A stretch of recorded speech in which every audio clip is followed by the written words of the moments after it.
Selamat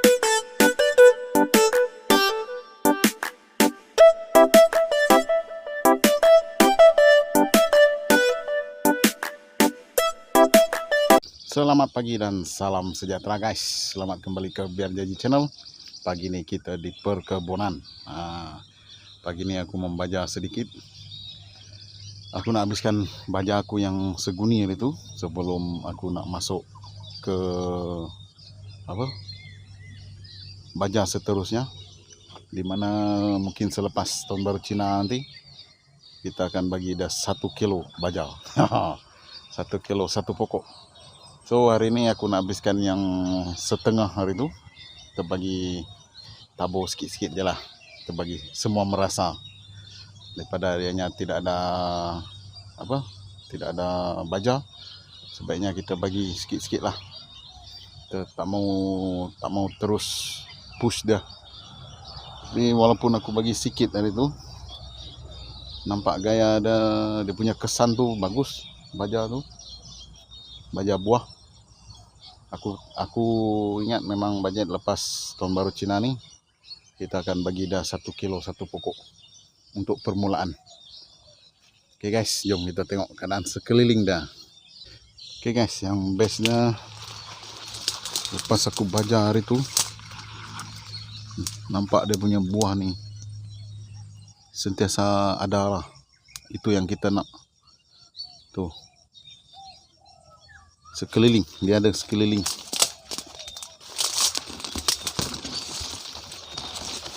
Buah dia ada sekeliling. Itu yang penting sekarang ni, ianya tidak mau putus. Tak mau putus buah. Tuh dia ada poket dia yang baru tu. Ini baru lepas panen, sebab tu aku baja baru. Aku bagi baja.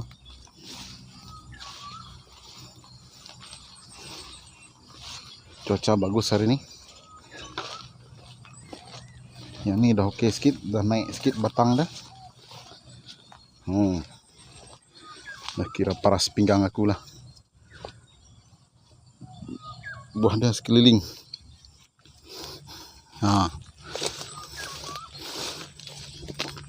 Boleh lah.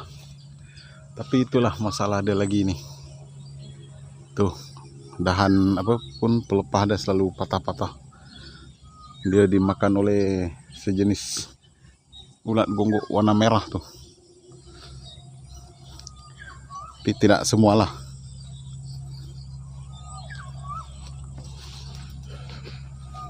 Rumput pun masih di tahap yang sederhana. Ikutkan ni udah boleh dipotong balik ya nih.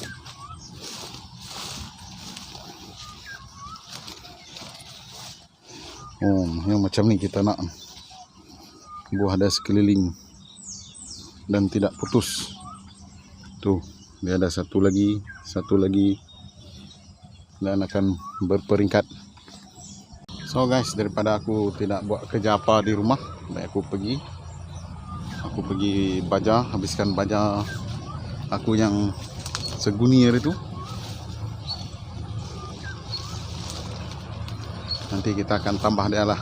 Lepas tahun baru Cina kita akan bagi dia 1 kilo. 1 kilo 1 pokok. Dalam ni ada dalam 116 pokok.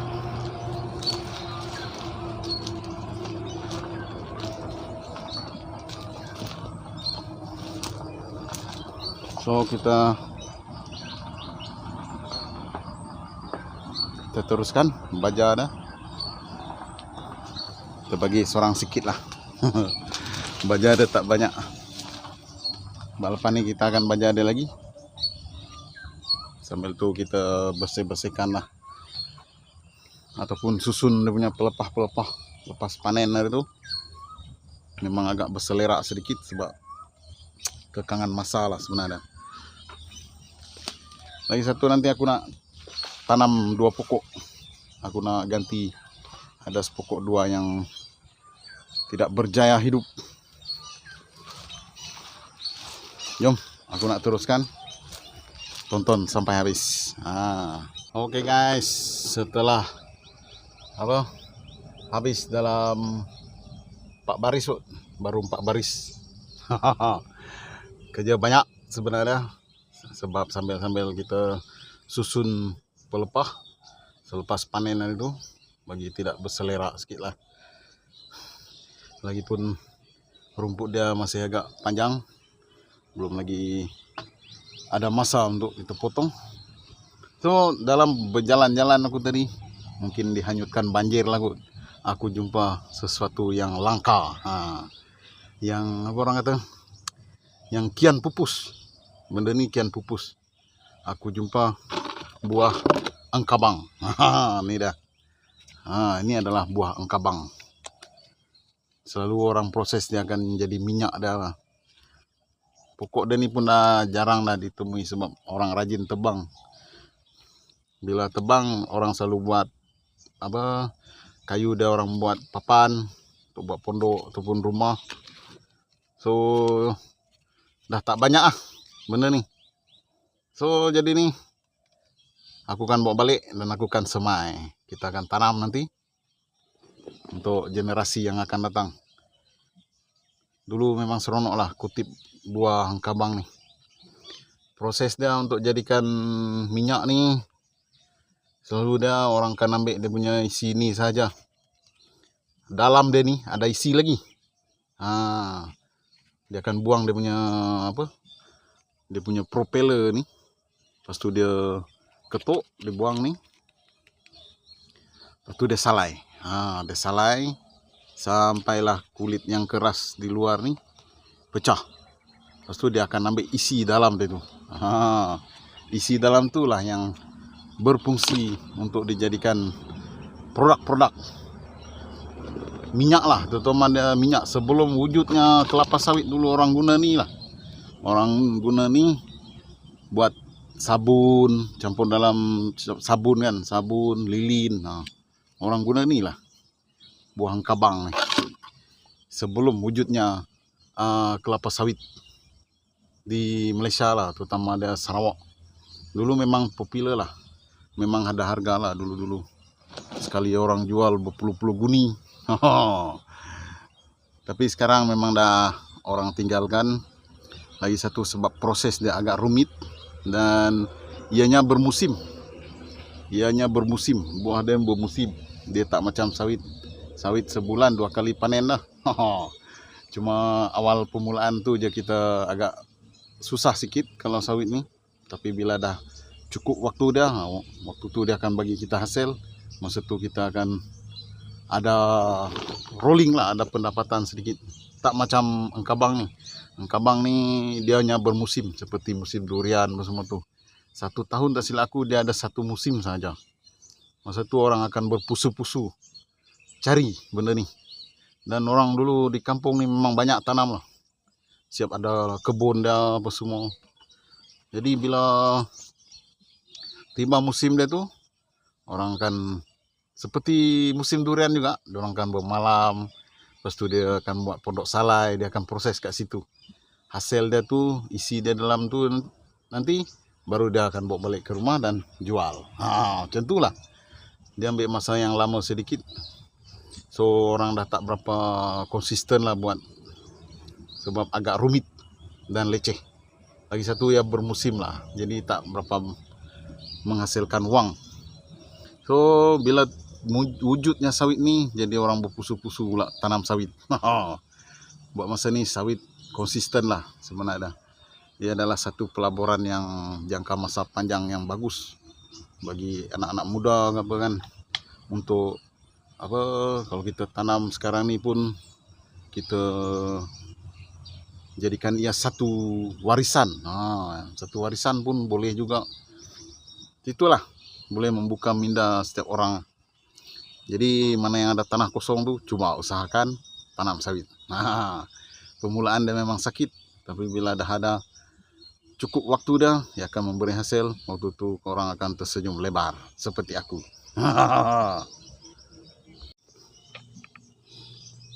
Kalau dikenang kembali kawasan ni dulu, ya adalah kebun getah sebenarnya, tapi getah tu tak berapa nak menjadi. Jadi kawasan ni penuh dengan pucuk paku. Pucuk paku. Kawasan ni dulu memang sebelum orang projek tanam getah, sini adalah kebun sayur apa semua tu. Tanah di sini bagus. Mungkin sebab ianya selalu banjir kot. Bila ianya selalu banjir, jadi nutrien-nutrien dari tempat lain tu datang ke sini. Sangkut dekat sini. Orang tengok nanti dekat kawasan sana tu penuh dengan pasir lah. Dah macam tepi pantai lah itu. Nasib juga sawit dia dah berbatang sedikit, jadi ianya kurang sikit tertimbus lah. So di sini ada pokok durian.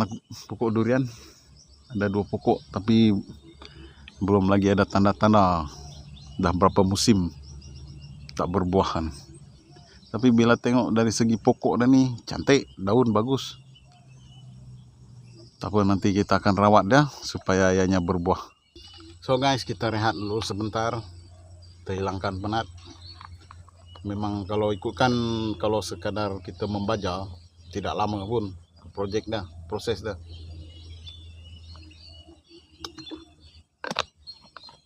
Oleh sebab kebun agak semak, pelepah dia sana ke sini, jadi aku terpaksa susun dulu lah. Tak semua pun, sedikit pun jadilah. Sebab aku pun masa tidak berapa mengizinkan, kekangan masa. Mungkin tengoklah cuti-cuti panjang nanti baru kita buat projek yang selanjutnya untuk membersihkan kebun ni yang dengan lebih baik lah. Buat masa ni memang sedikit terkawal, tak macam sebelum-belum ni. Tinggalkan sebulan 2, rumput dia dah lebih aku. Dia yang penting ada usaha lah. Baru-baru ni pun panen yang terbaru ni, timbangan dia pun agak memuaskan. Dia sudah menjangkau 1 tan dah. 1 tan 120 kilo. 1.120 kilo. Bukannya 1 tan.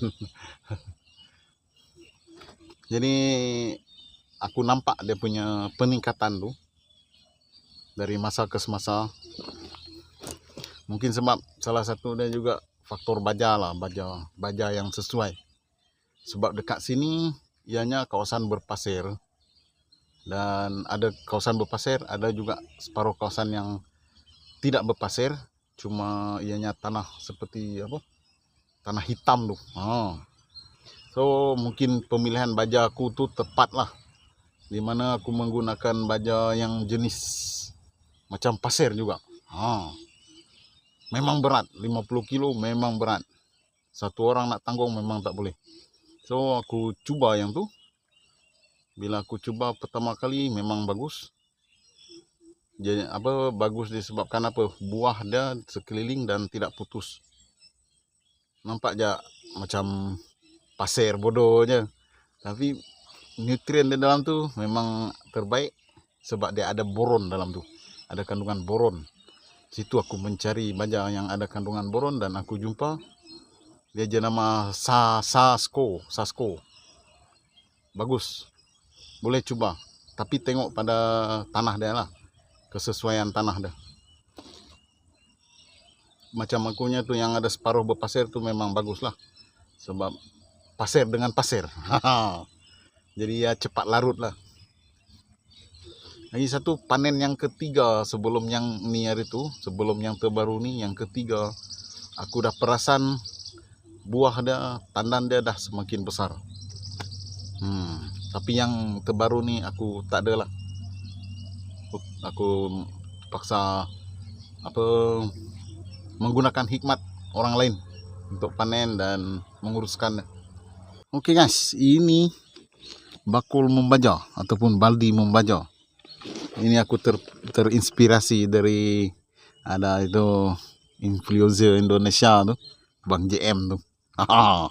Aku tengok dia guna ni. Memang boleh beli dengan dia, tapi dia dah di Indonesia susah lah. Jadi aku cuba cari di kedai-kedai pertanian di Batu Tujuh Kuching dan aku jumpa. Aku beli dia dengan harga berapa hari tu? 20 22. Bagus nih, dia muat dalam 10 kilo silaku. Tak sampai 10 kilo. Muat-muat paras nih lah. Kira oke lah, boleh lepas 2 baris. Dan aku gunakan sendok dia nih. Bagi sendok penuh-penuh sedikit, terus. Bagus nih, memang sebelum ni aku guna tongcat. Guna tongcat agak payah sedikit, berat. Tapi bila ada nih, dengan adanya tali dia nih kukuh nih. Kita sandang, lepas tu, sedap bawa dah. Jadi siapa nak cari benda ni, orang cari dekat kedai pertanian. Area Batu 7 ada. Oke guys, kita punya job hari ni settle. Membaja sedikit. Separuh lah, kira separuh. Baja habis lah. Kita tunggulah nanti. Kita adakan baja yang baru. Kita akan baja ada 1 kilo nanti. Oke guys, hari pun tidak mengizinkan. Walaupun cerah tapi gelap. Kita jumpa di video selanjutnya.